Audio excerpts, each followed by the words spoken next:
कभी सोचा है कि ईरान को कोई भी डायरेक्टली सपोर्ट क्यों नहीं कर रहा है? ये पूरे वॉर में जहां पर मिडिल ईस्ट में इतनी सारी कंट्रीज हैं, ईरान को कोई सपोर्ट नहीं कर रहा है। इनफैक्ट यूएस इतनी दूर से आके अपने अटैक्स कर रहा है, वो भी आजू बाजू से, वो भी ईरान के। और इसके अलावा ईरान को डायरेक्टली सपोर्ट कोई आगे बढ़ के नहीं कर रहा है। कारण ये है, 1980 के पहले ईरान यूएस का ही एक अलाय था, मतलब यूएस से काफी अच्छे रिश्ते थे ईरान के। और 80 के बाद में जैसे ही रिजीम चेंज हुआ, एंटी वेस्टर्न आइडियोलॉजी का कॉन्सेप्ट चालू हुआ, सुप्रीम लीडर का कॉन्सेप्ट चालू हुआ, और ये लोग लीडर ऑफ रेजिस्टेंस हो गए। मतलब येमेन, सीरिया, लेबनान, ये सब इकट्ठा हो गए और इन लोगों ने एंटी वेस्टर्न आइडियोलॉजी पर काम चालू किया। और तो और इन्होंने इसराइल को रिजेक्ट ही कर दिया कि इसराइल वर्ल्ड का पार्ट होना ही नहीं चाहिए। जबकि इसराइल बहुत अच्छा दोस्त किसका था? अमेरिका का। अमेरिका ने ही पुश कर करके क्या बनवाया था? इसराइल। तो इन सबसे मिडिल ईस्ट वाले क्यों नहीं फॉलो कर रहे हैं इनको यार? क्योंकि यहां पर भी आइडियोलॉजी चेंज है। सबसे पहली चीज, हर एक जगह गेम ऑफ थ्रोन्स का कॉन्सेप्ट चल रहा है। अगर ईरान स्ट्रांग हो जाता है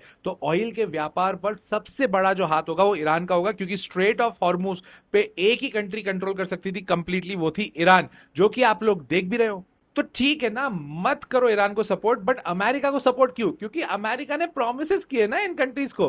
पहला प्रॉमिस कि तुम्हारा रिजीम चेंज नहीं होगा, जब तक हम हैं तुम्हारा रिजीम चेंज नहीं होगा। दूसरे मिडिल ईस्ट कंट्रीज को, जो कि हो भी रहा है, जिसने भी अमेरिका के अगेंस्ट बात करी है उसका रिजीम चेंज हो गया ना।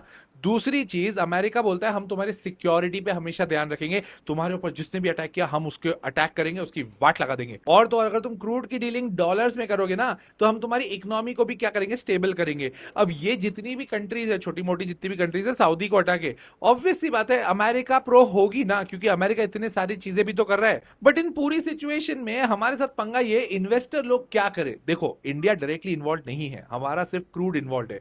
क्रूड से हमारे यहाँ इन्फ्लेशन का खतरा है, इसमें कोई दो राय नहीं है। बट ये ध्यान रखना, जब भी इस तरह के वॉर होते हैं जिसमें हमारी कंट्री इन्वॉल्व नहीं होती है, हमारे लिए बाय ऑन डिप्स का मार्केट होता है। पर ये ध्यान रखना, ओवर इन्वेस्टेड मत होना।